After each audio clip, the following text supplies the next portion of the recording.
A veces nos ocupamos mucho. Creo que la vida hoy en día es muy agitada. Siempre hay vueltas que hacer, que el supermercado, que el médico, que las autorizaciones médicas, que luego las colas para reclamar la medicina, o sea, solamente hablando de algo médico, ¿no? Siempre hay asuntos pendientes, el trabajo cada día nos consume más y más. Así que de alguna manera es muy fácil que uno entre en rutinas donde la presencia de Dios de alguna manera queda un poco relegada a un segundo plano.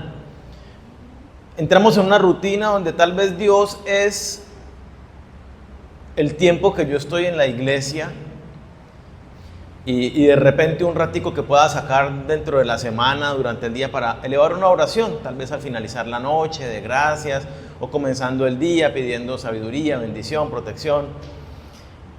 Y no notamos, tal vez con el pasar de las situaciones, estamos ocupados, no nos damos cuenta de que nuestra relación con Dios se va enfriando, que nos vamos distanciando de Dios, aunque Él sigue en nuestra mente, en nuestro conocimiento. Uno dice, Dios tiene que ser lo primero, Dios es lo más importante, pero en la práctica se va relegando a un segundo plano.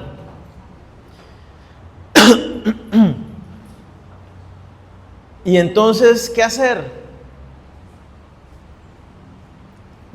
El llamado esta mañana es a que, y estamos en total armonía con las canciones sin ponernos de acuerdo, el llamado es a que podamos recordar que Dios está presente en nuestras vidas, en cada momento, en cada instante de nuestras vidas, en medio de las dificultades más terribles que nosotros afrontamos en el día a día, en enfermedad, situación financiera, en relación de pareja.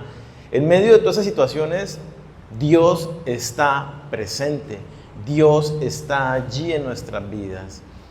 Y el llamado entonces es a que, como recordamos que está allí, que avivemos nuestra comunión con Él, nuestra relación con Él, el buscar la presencia de Dios. Miremos Hechos capítulo 17, versículos 26 al 28.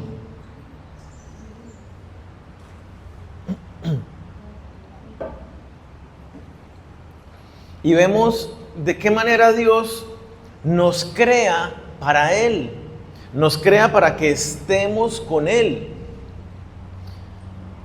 Esto lo podemos ver en muchos otros pasajes, en Génesis muy puntualmente, y bueno. Pero aquí en Hechos 17:26 dice, y de una sangre ha hecho todo el linaje de los hombres para que habiten sobre la faz de la tierra, y les ha prefijado el orden de los tiempos y los límites de su habitación, para que busquen a Dios, si en alguna manera, palpando, puedan hallarle, aunque ciertamente no está lejos de cada uno de nosotros, porque en Él vivimos y nos movemos y somos, como algunos de vuestros propios poetas también han dicho, linaje suyo somos. Dios nos creó, y cuando vamos al Génesis capítulo 1, 2, habla que nos creó a su imagen, a imagen y semejanza de Dios fuimos creados. ¿Qué quiere decir que hayamos sido creados a imagen y semejanza de Dios? Quiere decir que tenemos las características de la persona. Nosotros somos lo único de la creación que tenemos una mente pensante, racional, lógica, que podemos comunicarnos. Nada más en la creación tiene esas características. Y no solo Dios nos creó con esas características de la persona, sino que somos lo único en la creación en lo cual Dios puso un espíritu. Somos seres espirituales, así como Dios es espíritu. Como Dios es espíritu, teníamos que tener espíritu para poder comunicarnos con Él, porque es por medio del espíritu. Nada más, nadie más en la creación tiene espíritu. Ni los animales, ni las plantas, ni las rocas, solamente el hombre. ¿Qué nos muestra esto de parte del diseño de Dios en nosotros? Quiere relacionarse con nosotros. Nos creó para que tengamos una relación de comunión con Él. Desde la eternidad dijo: yo quiero que el hombre esté conmigo por la eternidad. Y para eso nos creó. No fuimos creados solamente para las cosas vanagloriosas de este mundo, el tener riqueza o poder, o simplemente la búsqueda de felicidad a través de las cosas materiales o el conocimiento. No, existimos para estar con Él, para conocerle, para deleitarnos en su palabra. Por eso dice la palabra que la vida eterna, en Juan capítulo 17, versículo 3, la vida eterna consiste en conocerlo a Él. Es estar en una relación personal con Dios. Y nosotros lo vemos como Dios está presente, y lo vemos desde el mismo comienzo de la creación. Vamos por favor a Génesis 3. Mientras buscamos Génesis 3, yo comento un poquito más. Dice que de una sola sangre ha hecho todo el linaje de los hombres. De Adán, Dios hizo todo el resto de los hombres. Toda la humanidad descendemos de Adán, del primer hombre creado. Inclusive la mujer viene de Adán, de la costilla que tomó de Adán. De una sangre, de la vida de Adán, todas las personas que existimos hoy y que han existido, procedemos de él. Y Dios también dice, Dios prefijó el orden de los tiempos. Dios, desde antes de crear el universo, le puso fecha de caducidad. El universo empieza a existir, pero el universo llega a un término. Y cuando el universo termine, ahí es donde empieza mi historia eterna con los hombres. Y Dios lo establece de esa manera porque quiere que estemos con Él. Y mire cómo es la presencia de Dios en Génesis capítulo 3, versículo 8. Ya esto es en el momento de la caída, pero desde el comienzo fue así. Mira lo que dice: y oyeron la voz de Jehová Dios, que se pasaba en el huerto al aire del día. Espéreme, ¿dónde estaba el hombre? Dios creó al hombre y lo puso en el huerto del Edén, en el jardín del Edén. Allí formó a la mujer y Dios se paseaba por el jardín, por el huerto del Edén, y se relacionaba con el hombre de tú a tú. Su presencia estaba allí en una relación tan clara y directa como la podemos tener entre nosotros. Continúa el versículo. Y el hombre y su mujer se escondieron ¿de qué? Del Señor. De la presencia de Jehová Dios entre los árboles del huerto. La presencia de Dios. Cuando hablamos de la presencia, ¿qué estamos hablando? O sea, yo puedo decir, por ejemplo, que Luis Eduardo está presente aquí hoy. Los que conocen a Luis Eduardo está presente aquí hoy. Luis Eduardo no está presente, no vino. Martica está en una situación de salud y bueno, por eso no vinieron. No está presente. Cuando decimos Laura está presente, ¿qué queremos decir? Ahí está, la estamos viendo.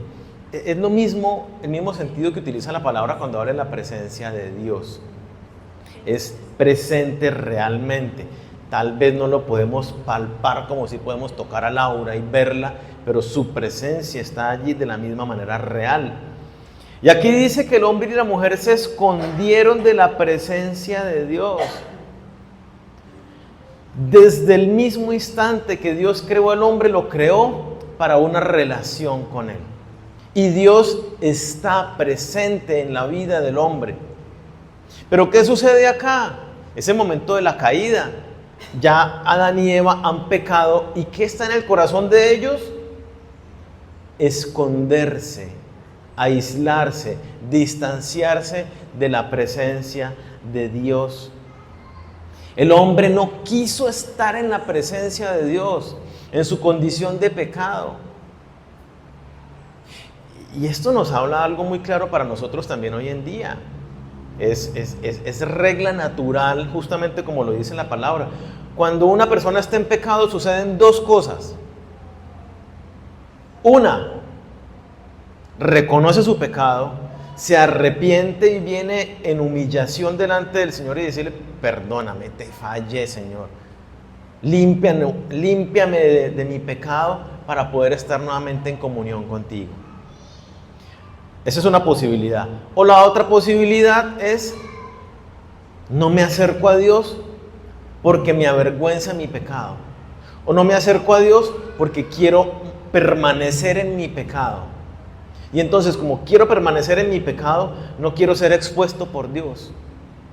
Incluso si un líder, si un hermano de la iglesia llama al creyente que está en pecado, ¿cuál es la tendencia natural de ese hombre pecador o mujer pecador? No quiere contestar, no habla, no responde los mensajes. ¿Por qué? Porque yo no quiero que me digan nada, yo estoy en mi pecado y no quiero ser expuesto. Lo dice la palabra y así sucede, y es lo que estaba sucediendo con Adán y Eva. No querían ser expuestos en su pecado y huyeron de la presencia de Dios. Y eso es lo que resume la realidad de nosotros ahora.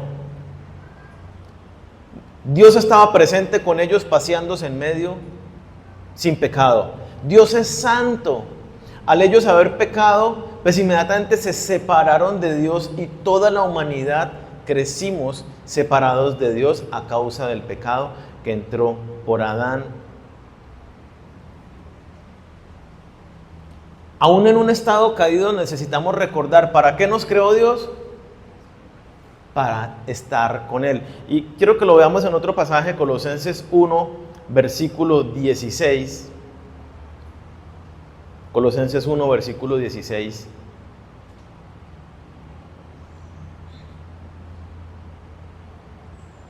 Dice, hablando de Cristo, porque en Él fueron creadas todas las cosas, las que hay en los cielos y las que hay en la tierra, visibles e invisibles, sean tronos, sean dominios, sean principados, sean potestades.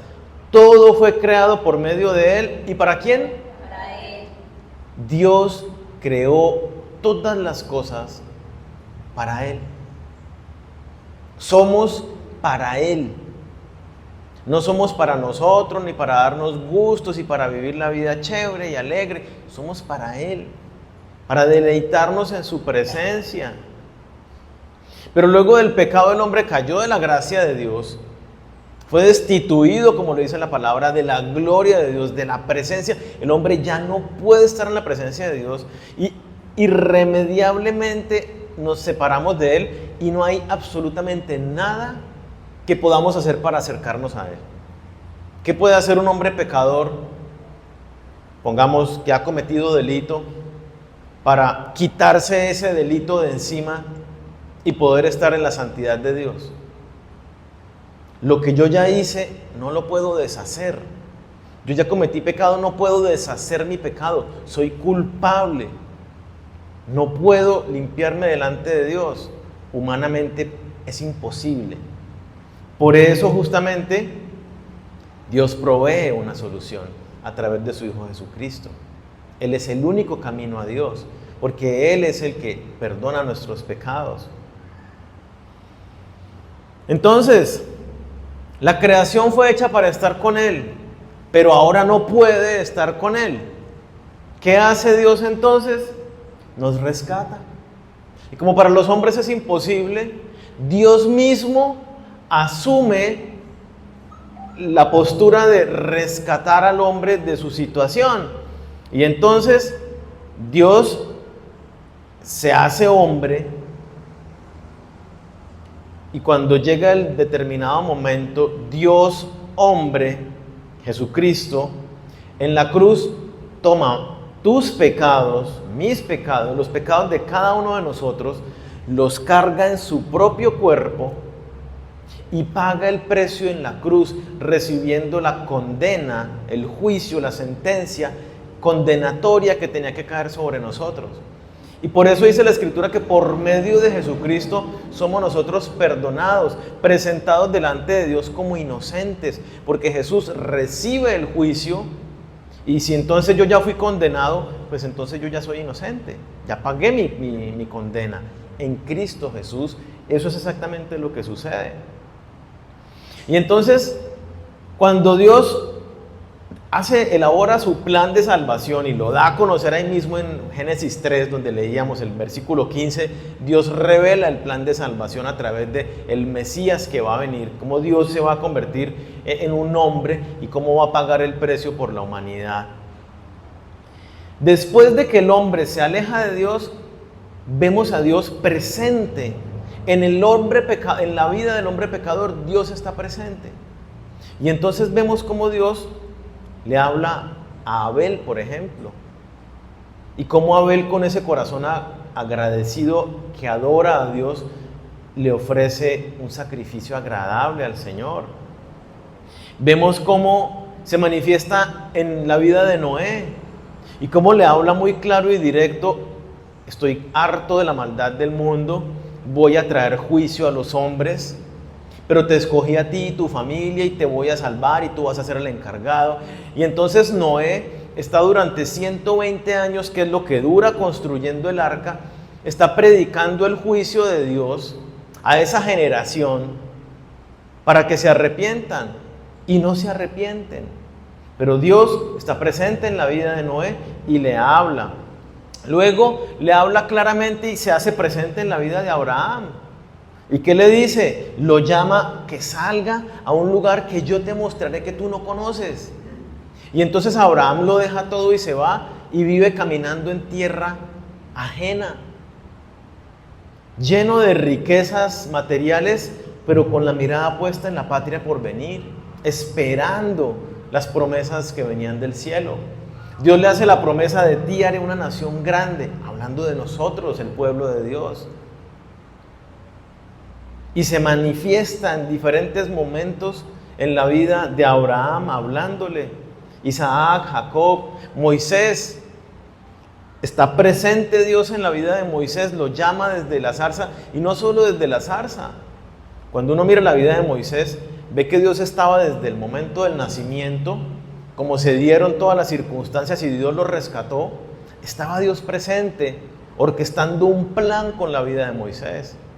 Cuando Moisés mata al egipcio a la edad de 40 años y tiene que huir, es Dios quien se lo lleva al exilio para tratar con la soberbia de su corazón. Y 40 años pastoreando ovejas en el desierto, ahí Dios se le presenta.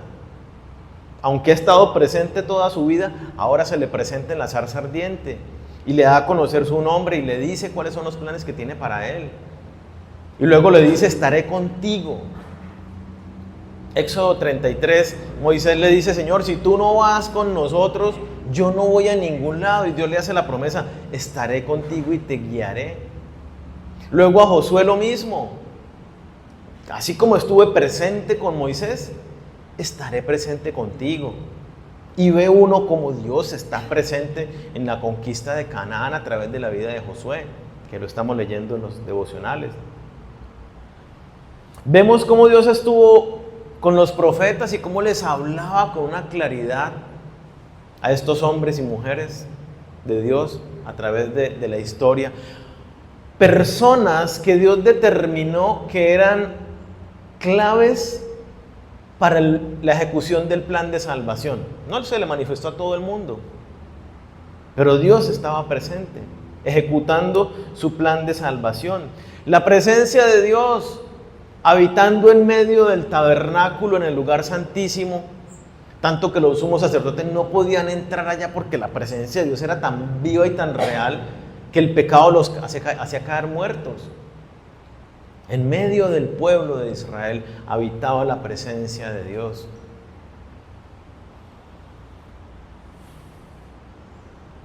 ¿Cómo se le manifiesta a Elías? Se le aparece que está lleno de una cueva, ¿no? Y le dice: voy a venir delante de ti, oye, vamos a hablar.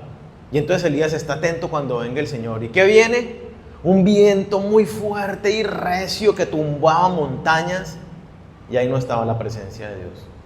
Y luego viene un terremoto muy fuerte, y ahí no estaba la presencia de Dios. Y luego un fuego que cayó del cielo y ahí no estaba la presencia de Dios. Y luego oyó una voz suave y ahí se le manifestó Dios a Elías y le habló muy claro y directo. Desde el momento de la caída del hombre, Dios ha estado presente en la vida de los hombres buscando llevarnos hacia Él. Y todos estos relatos que vemos en la Biblia nos sirven para entender, para recordar, para ver que la presencia de Dios es real. Aún en el hombre pecador, en el hombre que no ha sido reconciliado por medio de Jesucristo, Dios allí estaba presente, manifestándose en la vida de estos hombres. Y finalmente Dios está presente en Jesucristo. Dios, que hacía su presencia a través de visiones, algunos, como a los profetas, a través de sueños, a través de un ángel, a través del ángel de Jehová, que algunos estudiosos hablan que las referencias son muy claras y directas a que era el mismo Jesucristo en el Antiguo Testamento haciéndose presente. Viene Dios en forma de hombre y es lo que narra el nacimiento de Jesucristo, ¿no? Quiero leer Mateo capítulo 1, versículo 21 al 23, dice: y dará a luz un hijo y llamará su nombre Jesús, porque él salvará a su pueblo de sus pecados. ¿Qué significa Jesús? Salvador. Salvador. Jesucristo era el cumplimiento de esas promesas, todas las promesas del Antiguo Testamento a través de los profetas y de los patriarcas. Era Jesucristo. Y continúa: todo esto aconteció para que se cumpliese lo dicho por el Señor por medio del profeta cuando dijo: he aquí, la Virgen concebirá y dará a luz un hijo y llamará su nombre Emmanuel, que traducido es Dios con nosotros. El nombre del niño no iba a ser Emmanuel, el nombre del niño era Jesús, Salvador. Pero Emmanuel era de Dios diciendo: porque es que el que viene no es un ser humano cualquiera, no es un profeta normal, no es un sumo sacerdote normal, es Dios el que viene. Soy yo mismo que voy a encarnarme, como lo dice Juan en el capítulo 1 del Evangelio de Juan. Dios se hizo hombre y en forma de Dios asumió la humanidad, débil como nosotros. Vivió una vida sin pecado. ¿Cuál es el acto más maravilloso que nosotros podemos conocer? Es eso. ¿Para qué se escribieron los 4 evangelios? Los 4 evangelios son testimonios. ¿Sí? Es lo que nosotros vimos. Jesús, Dios mismo se hizo hombre y habitó entre nosotros. Dios mismo presente en carne y hueso y lo podíamos tocar. Y entonces dicen los discípulos, y andábamos y ponía su mano sobre las personas y yo me recostaba en su hombro. Y él cogía el pan con sus manos y me lo pasaba y me tocó cuando me lavó los pies y estuvimos y dan testimonio de muchas cosas, de cómo Dios se hizo presente en medio de nosotros. Y como les decía hace un momento, cuando llegó el momento establecido por Dios, tomó mis pecados en su cuerpo, ¿no? Yo quiero leer lo que dice 1 de Pedro 2, versículo 24 y 25. 1 de Pedro 2, 24 y 25. Quien llevó él mismo nuestros pecados en su cuerpo sobre el madero, para que nosotros, estando muertos a los pecados, vivamos a la justicia, y por cuya herida fuisteis sanados. Porque vosotros erais ovejas descarriadas, pero ahora habéis vuelto al pastor y obispo de vuestras almas. ¿Qué dice el pasaje? Cristo cargó tus pecados, cargó mis pecados, para rescatar nuestras vidas, para que ahora vivamos como justos, como inocentes, en una relación reconciliada, restaurada con Dios. Por medio de Jesús andamos en santidad y podemos volver a estar en comunión con Dios, cosa que era imposible sin Cristo, salvo aquellos hombres que Dios determinó manifestarse para cumplir sus propósitos. Dice, fuimos sanados por su herida. Y este pasaje, cuando uno lo entiende en su contexto, de ninguna manera quiere decir que Dios lo puede hacer, pero este pasaje no quiere decir de ninguna manera que si estoy en Cristo ahora, sanó todas mis enfermedades. Y ya no voy a usar gafas, y ya no me va a doler más el colon, y la espalda, y la hernia, y no quiere decir nada, no tiene nada que ver con eso.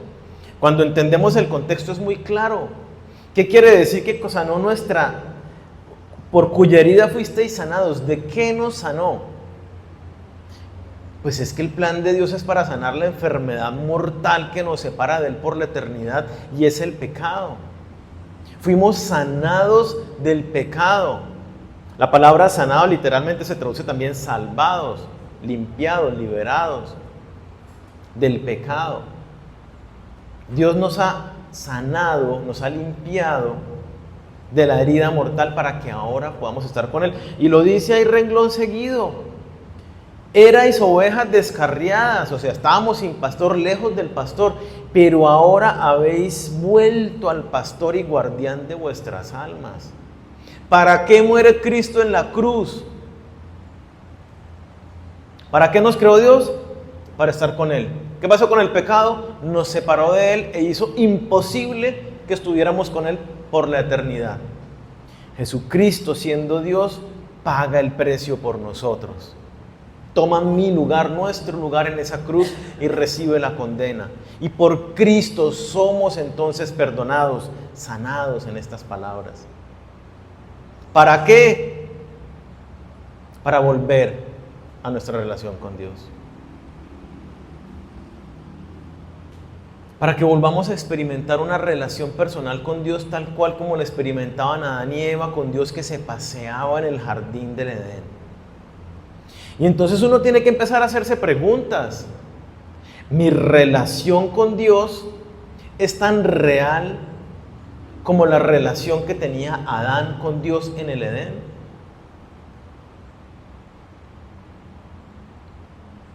Tan pura, tan entregada, tan directa.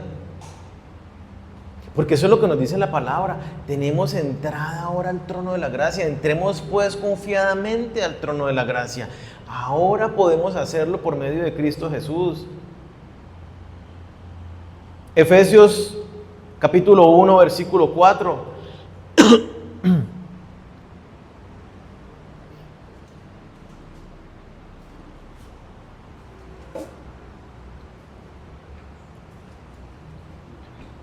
Dice, Dios nos escogió en Cristo ¿desde cuándo? Antes de la creación del mundo, para que fuésemos santos y sin defecto en su presencia. Entendámoslo, nosotros a veces leemos muy a la ligera y no nos damos cuenta de lo que está diciendo. Desde antes de que Dios creara el universo, pues mucho antes de que nosotros naciéramos, Dios dijo, yo te escogí con nombre propio. ¿Para qué? Para que estemos en su presencia. Él es santo y sin santidad nadie verá a Dios, dice la palabra. Y si somos hombres pecadores, pues es imposible. Para eso viene Cristo, para que estemos en su presencia. Y entonces venimos a Cristo, ¿y cómo hemos asumido la vida cristiana? Con gran tristeza en mi corazón lo digo, como una religión. Hago ciertas cosas, asumo ciertas conductas, sí, hago unos rezos, unas oraciones, sí, leo la Biblia porque en la iglesia insisten hasta el cansancio que hay que leer la Biblia, entonces la leo.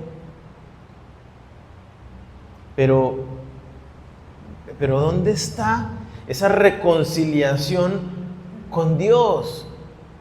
Cuando Dios ya lo hizo todo.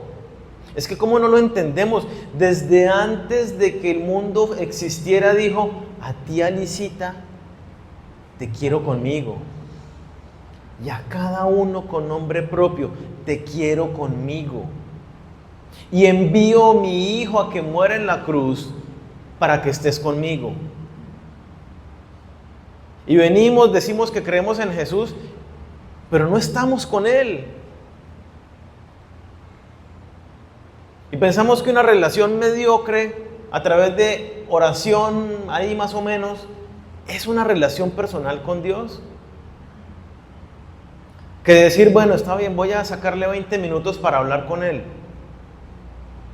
De verdad, o sea, no hemos terminado de entender quién es el que nos llama, quién es el que nos crea, para que nos crea. Todo lo que ha hecho por nosotros, para que nosotros dejemos enredarnos con tantísimas cosas y no lo busquemos. Nos ha dado su Espíritu Santo. O sea, no es que solamente Cristo murió en la cruz, sino que aparte de todo, Dios es Dios trino, Dios Padre, Hijo y Espíritu Santo, un solo Dios, tres personas diferentes. Dios Hijo viene y muere en la cruz, y Dios Espíritu Santo, por medio de Jesús, viene a habitar en nosotros. Y lo dice ahí adelantico en Efesios 1, versículo 13. Gracias a Cristo, también ustedes oyeron el mensaje de la verdad, el Evangelio, por medio del cual somos salvos, la buena noticia de su salvación, y abrazaron la fe, creyeron en ese mensaje del Evangelio. Y como creyeron, fueron sellados como propiedad de Dios con el Espíritu Santo que Él había prometido. Dios nos da el Espíritu Santo como adelanto de la herencia eterna que tendremos. La presencia viva de Dios habitando en nosotros. ¿Para qué? Para que vivamos en pecado y apaguemos al Espíritu Santo y contristemos al Espíritu Santo y sigamos haciendo lo que nos da la gana y que no lo busquemos ni tengamos intimidad con Él, que simplemente nos consolemos con un estilo de vida religioso. De ninguna manera. Cuando vemos las Escrituras, ¿para qué dice que Dios nos da el Espíritu Santo? Dice, Él les guiará a la verdad. ¿Quién es la verdad? Juan 14:6 dice, Jesucristo hablando, yo soy el camino, la verdad y la vida. Jesucristo hablando con el Padre dice, tu palabra es la verdad. El Espíritu Santo nos lleva por medio del conocimiento de la Biblia a Jesucristo. No es por la intuición, no es por la emocionalidad, no es a través de sueños o visiones, es a través de su palabra. Dice el Espíritu Santo les enseñará todas las cosas, y cuando vemos los contextos hace referencia clara y específica a la palabra.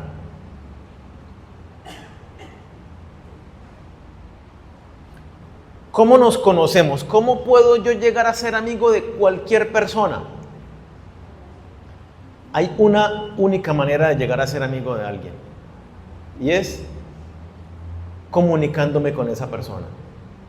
Ya sea porque nos encontramos en un cafecito y hablamos y hablamos y hablamos, o ya sea porque empezamos a escribirnos por mensajes y a través de mensajes nos vamos comunicando y nos vamos conociendo. No hay otra manera de conocer a alguien y hacerse amigo, sino a través de una relación donde hay comunicación. Es que a veces no lo entendemos. ¿Cómo llamamos a la Biblia? La Biblia es palabra de Dios. Es Dios comunicándose conmigo. ¿Qué es la oración? Es Daniel comunicándose con Dios. Nosotros necesitamos entender que cuando hablamos en términos religiosos, eclesiásticos, hizo devocional, no es una práctica de leí esto, seguí estas fórmulas, hice una oración con esta fórmula y listo, cumplí. No, cuando hablamos de devocional, habla de devoción, habla de un encuentro personal y real con el Señor. Donde yo le hablo, entonces mi oración, y tenemos que entenderlo de esta manera. Cuando usted se encuentra con un amigo, con una amiga, tiene un tipo específico de cómo me acerco yo a esta persona. Usted se encuentra y empiezan a conversar. Y de repente usted quería hablarle de un tema, pero el amigo le propone otro tema y usted se engancha en ese tema y hablan de algo muy diferente de lo que usted había pensado que iban a hablar. se da de manera natural una comunicación. Estamos teniendo eso con el Señor, donde Él me habla a través de la Biblia y yo le pregunto y Él me responde, y Él me pregunta y yo le respondo, y voy teniendo esa dinámica de una conversación, Biblia y oración, porque es que eso es a lo que Dios nos llama. No es simplemente que le vemos oraciones como que le mando ahí un mensajito y ojalá me responda pronto.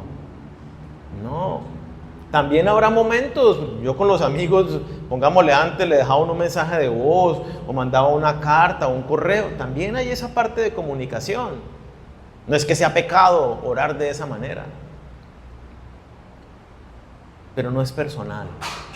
Y Dios quiere estar presente, Dios está presente. Pero nosotros no disfrutamos su presencia. ¿Por qué? Porque andamos enredados en muchas cosas.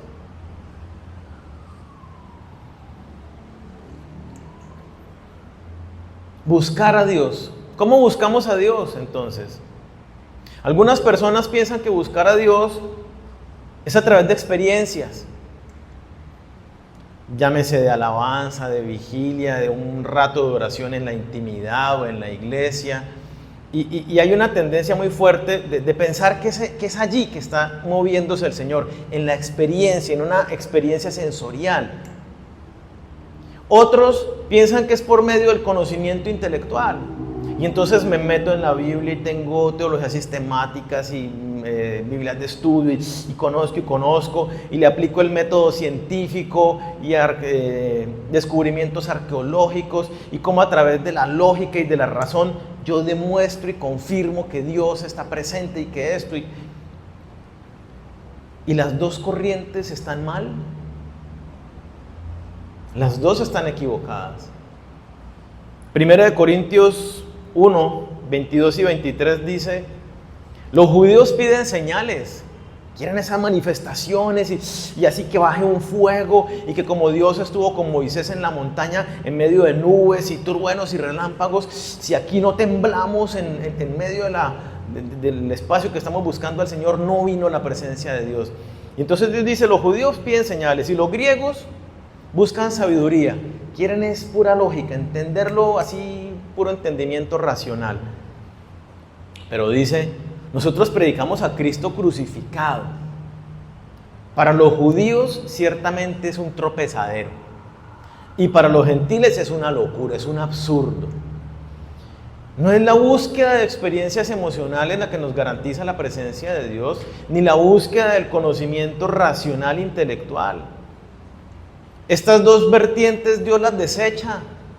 Dios dice: la locura fue lo que escogió Dios para que le conozcamos. La locura de la predicación, la palabra de Dios, fue lo que Él escogió para que estemos en su presencia. Y luego más adelante, el versículo 29, sigue argumentando un poco acerca de la conducta, ¿no? Que Dios escogió lo vil y menospreciado para avergonzar las señales de los que buscan señales, para avergonzar los que buscan sabiduría. De modo que delante de Dios no tengamos que exaltarnos, y dice el versículo 29, a fin de que nadie se jacte en su presencia.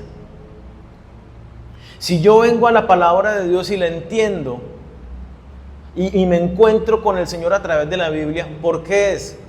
Porque es que Daniel sabe mucho y Daniel es un intelectual que definitivamente tiene ese poder para llegar allá. No es por nada que tengamos nosotros.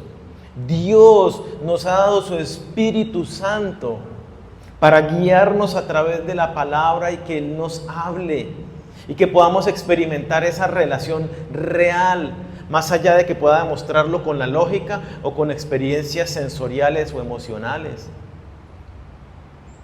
Que el Señor nos permite entender a través de la ciencia y la lógica cosas y que el Señor también se manifiesta de maneras sobrenaturales, es cierto y lo encontramos en la Escritura. Pero no es la experiencia natural, normal, que leemos en el Nuevo Testamento. Usted lee todo el Nuevo Testamento y de ninguna manera usted ve que la iglesia estaba en un éxtasis o que estaban dedicados a la razón. ¿Qué dice que hacía la iglesia? Perseveraban en el estudio de la palabra, en la oración, en la comunión y la celebración de la Santa Cena. ¿Qué hay de extraordinario en eso? ¿Saben qué es lo extraordinario? La presencia del Espíritu Santo en cada uno, buscando a Dios. Y ese es el llamado de esta mañana, que busquemos a Dios. Jesucristo mismo lo dijo, Juan 5:39, escudriñad las Escrituras, investiguen en la Biblia, léanla minuciosamente con detalle, porque a vosotros les parece que en ellas tienen la vida eterna, y ellas son las que dan testimonio de mí.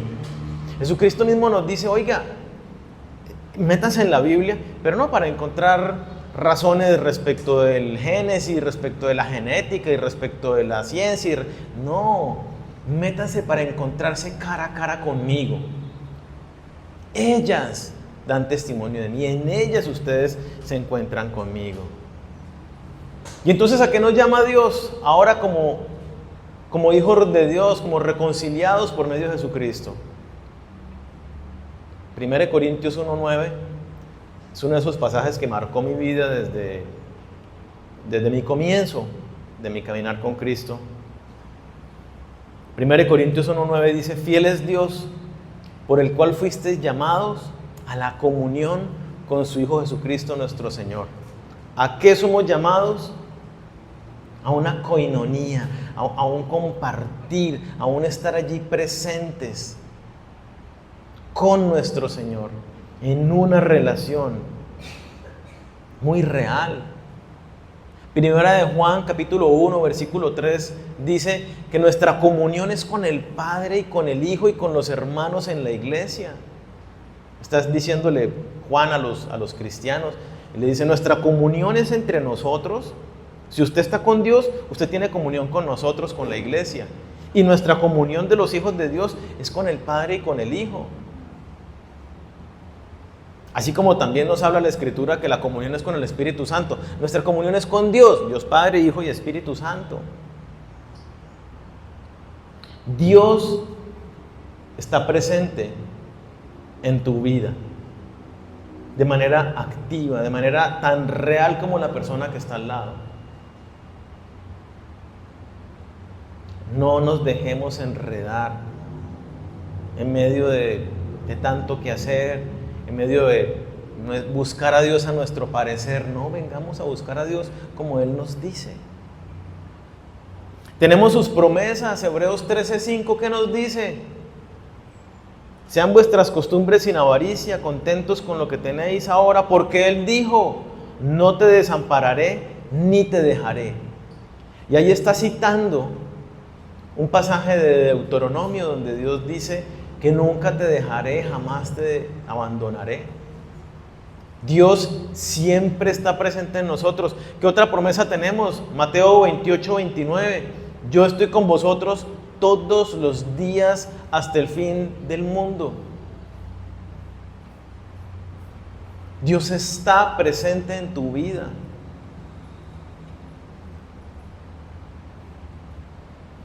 No nos dejemos simplemente, tengo una situación, tengo un problema, ay, ¿cómo lo resuelvo? Ahí está el Señor, hable con Él. Voy tarde y estoy estresado, hable con Él, ahí está sentado al lado. Que voy manejando como loco y lleno de mal genio porque estoy estresado, que hoy deje que Él gobierne y que Él maneje, hable con Él. No te enredes en los afanes del mundo, no te alejes de Dios a causa de los pecados. No te olvides de esta búsqueda en una relación con Dios en medio de las rutinas, en medio de las rutinas eclesiales, en medio de tu rutina devocional. Busca que tu relación con Dios sea viva, sea personal, sácale tiempo. Ay, pero es que ¿quién tiene tiempo para eso? O sea, tenemos que hacer tiempo para el Creador del universo, para el Rey de Reyes y Señor de Señores, que merece toda la gloria y exaltación. que no escatimó ni su propio Hijo, sino que lo entregó en la cruz para que estemos con Él. Y resulta que decimos, sí, creo en ti, ahora estoy contigo, pero no estamos con Él. No busques a Dios en experiencias, no lo busques en el conocimiento intelectual. Búscalo en una relación real con Él, conociéndole a Él. Para conocerlo a Él, tengo que venir a la Escritura. No pueden ser mis ideas, sino sería un ídolo, algo que yo me imagino. Solo conozco a Dios por medio de la Escritura. Dios nunca te deja, nunca te abandona, siempre está presente. Entonces, desde antes que el mundo existiera, te eligió, te llamó para que estés con Él por la eternidad. Te rescató, te reconcilió, te dio su Santo Espíritu. Límpiate, santifícate, déjate guiar por el Santo Espíritu en tu vida para que experimentes un caminar con el Señor renovado. Dios está presente en tu vida, no lo ignores. Oremos.